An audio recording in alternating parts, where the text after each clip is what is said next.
Hello बच्चों, कैसे हैं आप सब। आशा करती हूँ आप सब अच्छे होंगे। बच्चों, मैं आज आपके लिए एक नया पाठ लाई हूँ, छोटा जादूगर।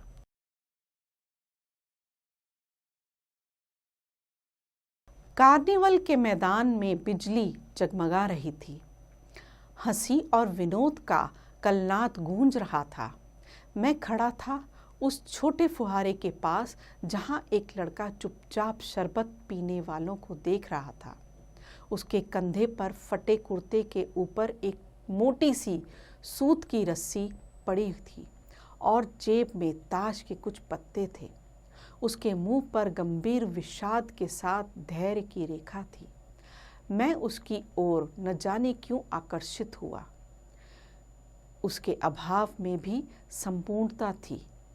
मैंने पूछा, क्यों जी, तुमने इसमें क्या देखा? मैंने सब देखा है। यहाँ चूड़ी फेंकते हैं, खिलौनों पर निशाना लगाते हैं, तीर से नंबर छेदते हैं। मुझे तो खिलौनों पर निशाना लगाना अच्छा मालूम हुआ। जादूगर तो निकम्मा है। उससे अच्छा तो ताश का खेल मैं ही दिखा सकता हूँ, उसने बड़े विश्वास से कहा। मैंने पूछा, और इस पर्दे में क्या है? तुम वहाँ गए थे? नहीं, मैं वहाँ न जा सका, टिकट लगता है। मैंने कहा, तो चलो, मैं वहाँ पर तुमको लिवा चलूं। मैंने मन ही मन कहा, भाई आज के तुम ही मित्र रहे। उसने कहा, वहाँ जाकर क्या कीजिएगा, चलिए निशाना लगाया जाए। मैंने उससे सहमत होकर कहा, तो फिर चलो, पहले शरबत पी लिया जाए। उसने स्वीकार सूचक सिर हिला दिया। मनुष्यों की भीड़ से जाड़े की संध्या भी वहाँ गर्म हो रही थी। हम दोनों शरबत पीकर निशाना लगाने चले। राह में ही मैंने उससे पूछा, तुम्हारे और कौन हैं? माँ और बाबूजी। उन्होंने तुमको यहाँ आने के लिए मना नहीं किया? बाबूजी जेल में हैं। क्यों? देश के लिए, वह गर्व से बोला।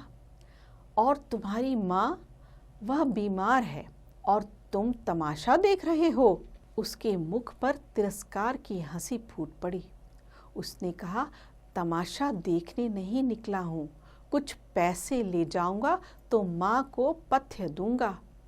मुझे शरबत न पिलाकर आपने मेरा खेल देखकर यदि मुझे कुछ दे दिया होता तो मुझे अधिक प्रसन्नता होती। मैं आश्चर्य से उस 13-14 वर्ष के लड़के को देखने लगा। हाँ, मैं सच कहता हूँ बाबूजी, माँ जी बीमार हैं, इसीलिए मैं नहीं गया।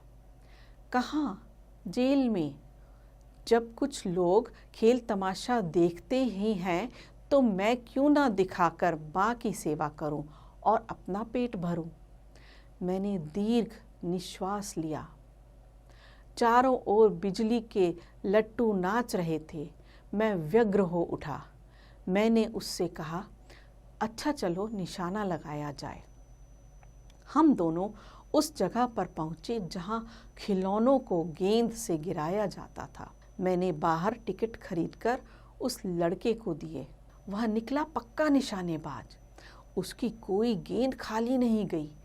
देखने वाले दंग रह गए। उसने 12 खिलौनों को बटोर लिया, लेकिन उठाता कैसे? कुछ जेब में, कुछ मेरे रुमाल में रख लिए गए। लड़के ने कहा, बाबूजी आपको तमाशा दिखाऊंगा, बाहर आइए, मैं चलता हूँ। वह 9-2-11 हो गया। मैंने मन ही मन कहा, इतनी जल्दी आंखें बदल गईं? मैं घूमकर पान की दुकान पर आ गया। पान खाकर वहीं बड़ी देर तक इधर उधर टहलता देखता रहा। झूले के पास लोगों का ऊपर नीचे आना देखने लगा। अकस्मात किसी ने ऊपर हिंडोले से पुकारा, बाबूजी। बच्चों, इस पंक्ति में एक नया शब्द है, अकस्मात। अकस्मात का अर्थ होता है अचानक। मैंने पूछा, कौन? मैं हूँ छोटा जादूगर। कलकत्ता के सुरमय वनस्पति उद्यान में लाल कमलिनी से भरी हुई एक छोटी सी झील के किनारे घने वृक्षों की छाया में अपनी मंडली के साथ बैठा हुआ मैं जलपान कर रहा था। बातें हो रही थी। इतने में वही छोटा जादूगर दिखाई पड़ा। हाथ में चारखाने की खादी का झोला, साफ जांघिया और आधी बाहों का कुर्ता, सिर पर मैला रुमाल सूत की रस्सी से बंधा था। मस्तानी चाल में झूमता हुआ कहने लगा, बाबूजी नमस्ते, आज कहिए तो खेल दिखाऊं? नहीं जी, अभी हम लोग जलपान कर रहे हैं। तभी श्रीमती जी ने कहा, दिखलाओ जी, तुम तो अच्छे आए, भला कुछ मन तो बहले। मैं चुप हो गया, क्योंकि श्रीमती जी की वाणी में वह माँ की सी मिठास थी जिसके सामने किसी भी लड़के को रोका नहीं जा सकता। उसने खेल आरंभ किया। उस दिन कार्निवाल के सब खिलौने उसके खेल में अपना अपना अभिनय करने लगे। भालू मनाने लगा, बिल्ली रूठने लगी, बंदर घुड़कने लगा, गुड़िया का ब्याह हुआ, गुड्डा वर काना निकला। लड़के की वाचालता से ही अभिनय हो रहा था। हंसते हंसते लोटपोट हो गए।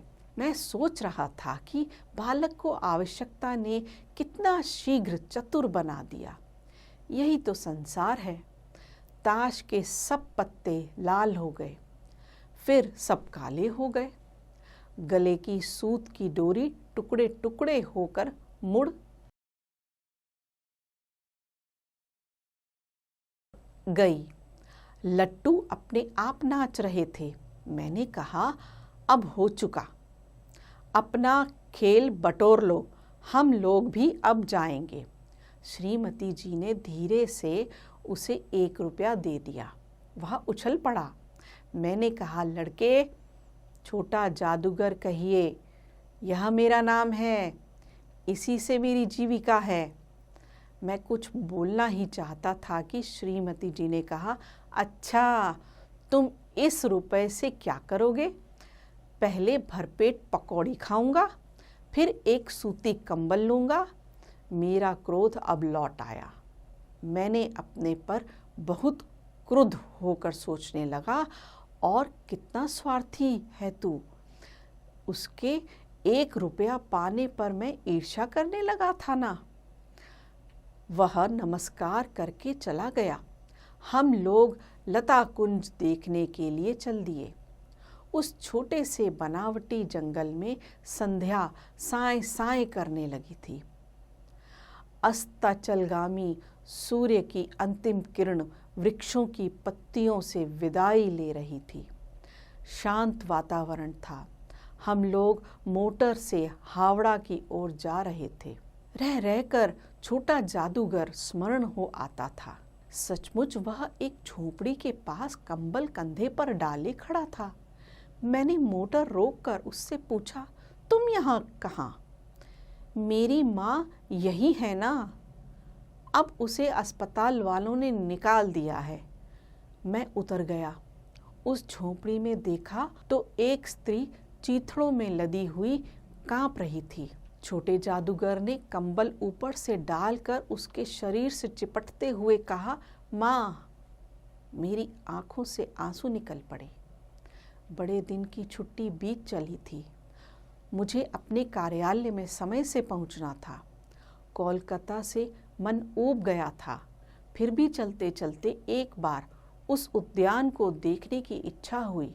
साथ ही साथ जादूगर भी दिखाई पड़ जाता तो और भी। मैं उस दिन अकेले ही चल पड़ा। जल्दी लौट आना था। 10 बज चुके थे। मैंने देखा कि निर्मल धूप में सड़क के किनारे एक कपड़े पर छोटे जादूगर का रंगमंच सजा था। मैं मोटर रोककर उतर पड़ा। वहाँ बिल्ली रूठ रही थी। भालू मनाने चला था। ब्याह की तैयारी थी। पर यह सब होते हुए भी जादूगर की वाणी में वह प्रसन्नता नहीं थी। जब वह औरों को हंसाने की चेष्टा कर रहा था, तब जैसे वह स्वयं कांप जाता था, मानो उसके रोए रो रहे थे। मैं आश्चर्य से देख रहा था। खेल हो जाने पर पैसे बटोर कर उसने भीड़ में मुझे देखा। वह जैसे क्षण भर के लिए स्फूर्तिमान हो गया। मैंने उसकी पीठ थपथपाते हुए पूछा, आज तुम्हारा खेल जमा क्यों नहीं? माँ ने कहा है कि आज तुरंत चले आना। मेरी घड़ी समीप है, अविचल भाव से उसने कहा। तब भी तुम खेल दिखाने चले आए? मैंने कुछ क्रोध से कहा। उसके मुंह पर वही परिचित तिरस्कार की रेखा फूट पड़ी। उसने कहा, क्यों ना आता? और कुछ अधिक कहने में जैसे वह अपमान का अनुभव कर रहा था। क्षण भर में मुझे अपनी भूल मालूम हो गई। उसके झोले को गाड़ी में फेंक कर उसे भी बैठाते हुए मैंने कहा, जल्दी चलो। मोटर वाला मेरे बताए पथ पर चल पड़ा। कुछ ही मिनटों में मैं झोपड़ी के पास जा पहुंचा। जादूगर दौड़कर झोपड़ी में माँ माँ पुकारते हुए घुसा। मैं भी पीछे था, किंतु स्त्री के मुंह से बे निकलकर रह गया। उसके दुर्बल हाथ उठकर गिर गए। जादूगर उससे लिपटा रो रहा था। मैं स्तब्ध था। उस उज्जवल धूप में समग्र संसार जैसे जादू सा मेरे चारों ओर नृत्य करने लगा। बच्चों, यह थी एक कहानी, एक ऐसी कहानी जो एक बच्चे का अपनी माँ के प्रति प्यार दिखाती है। कैसे वो अपनी माँ की सेवा करना चाहता है, यह बताती है। आशा करती हूँ आप सभी को यह पाठ अच्छा लगा होगा। इसे स्वयं भी पढ़ें और अभ्यास भी करें।